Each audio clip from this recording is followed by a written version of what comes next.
يا ربي بالمصطفى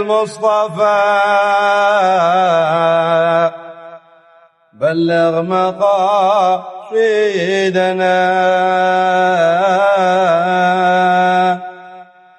يا ربي بالمصطفى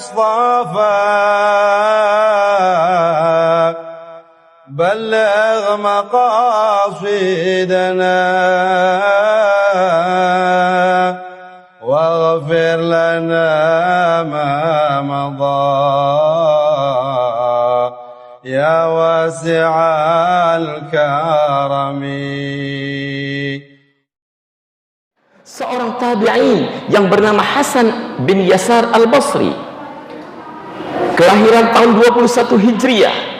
Bayinya semenjak dia bayi sudah dipegang oleh Ummul Mukminin Ummu Salamah.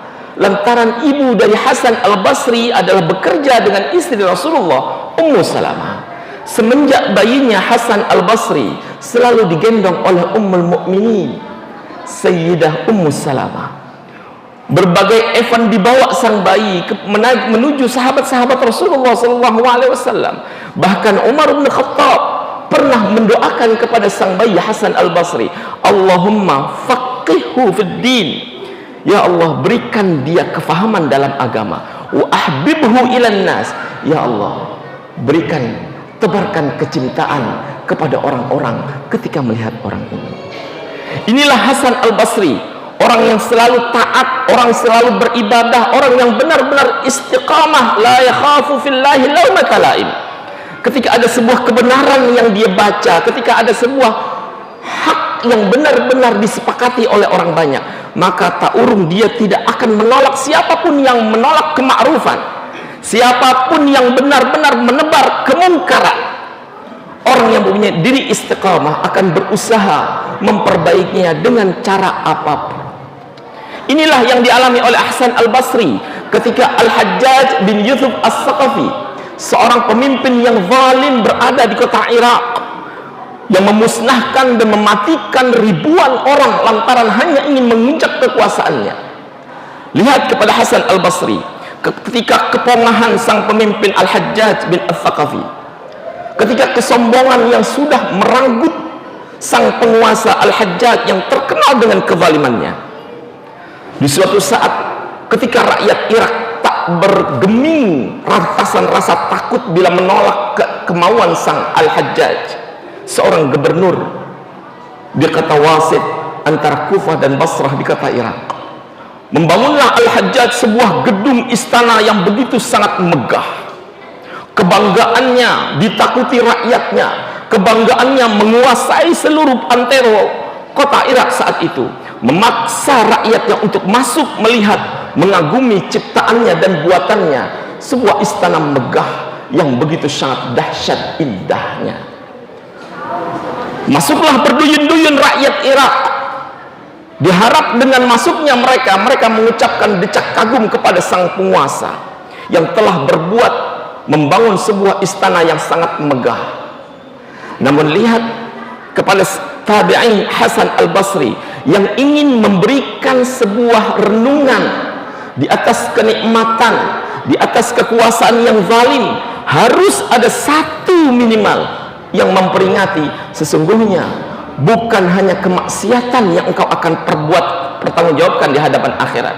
Sesungguhnya sampai kenikmatan yang engkau makan dari mulutmu, sampai kemegahan istana, semuanya itu harus dibarengi dengan kesadaran sesungguhnya atas setiap kenikmatan yang kita punya, Allah akan mudah mencabutnya. Di hadapan halayak ramai, rakyat Irak yang serta-merta saat itu mengagung-agungkan Al-Hajjaj diberikan peringatan oleh Hasan al-Basri, sesungguhnya di setiap kenikmatan yang kalian nikmati ada sebuah pertanggungjawaban di akhirat. Bukankah sebuah kekuasaan itu ada waktunya?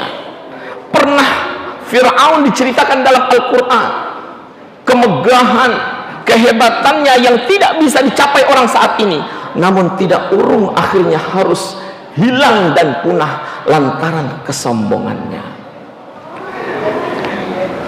Begitu nasihat ini diberikan, para penggawa dan para kurcaci sang Al-Hajjaj akhirnya melaporkan kepada sang Al-Hajjaj, penguasa Irak saat itu, sesungguhnya ada seorang yang berani menasihati dan memberikan peringatan kepada engkau wahai Al-Hajjaj. Tabban lakum. Al-Hajjaj pun akhirnya menjawab, sungguh celaka kalian. Kenapa kalian biarkan seorang satu ini untuk bisa mengeritik aku?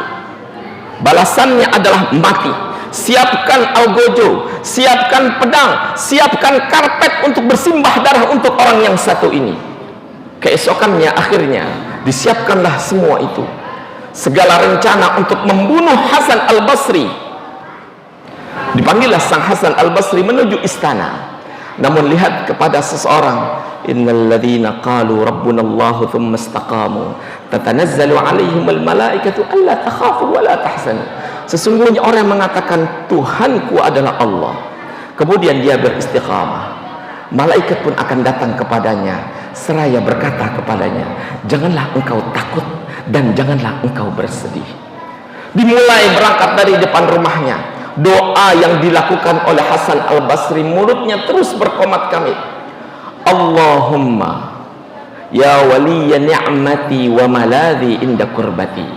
Ya Allah, wahai yang maha pemberi nikmat, wahai yang maha aku bersandar kepadanya ketika aku dalam kesulitan. Allahumma ya waliya ni'mati wa maladhi inda kurbati ij'al niqmatahu bardan wa salaman alayya. Ya Allah, jadikanlah kemarahan Al-Hajjaj, hukuman yang diberikan Al-Hajjaj kepadaku, jadikanlah hukumannya itu dingin dan beku, layaknya kama ja'altan nara bardan wa salaman ala Ibrahim, sebagaimana engkau jadikan api itu menjadi padam dan dingin di hadapan Nabi Ibrahim.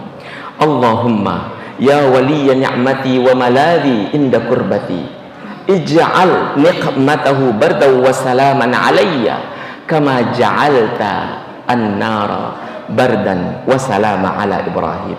Ya Allah, yang maha memberi nikmat, yang maha bersandar segala hamba kepadanya, jadikanlah hukuman dan amarah serta emosi sang Raja Al-Hajjaj bin Yusuf dingin dan beku terhadapku, layaknya engkau berikan, jadikan api itu menjadi dingin di hadapan Nabi Ibrahim alaihissalam. Jemaah sekalian, akhirnya ketika Al-Hasan al-Basri dengan mulutnya yang terus berdoa di hadapan sang Al-Hajjaj, Al-Hajjaj hanya terdiam, mulutnya keluh, wajahnya pun pucat, lantaran ada sebuah kewibawaan yang dibawa Al-Basri yang membuat hatinya akhirnya runtuh.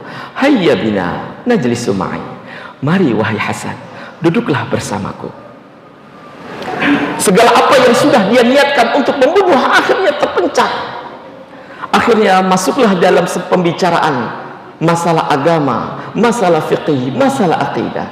Akhirnya terkeluarlah dari ucapan Al-Hajjaj, innaka ya Hasan sayyidul ulama'i, engkau wahai Hasan adalah ulama, penghuru para ulama.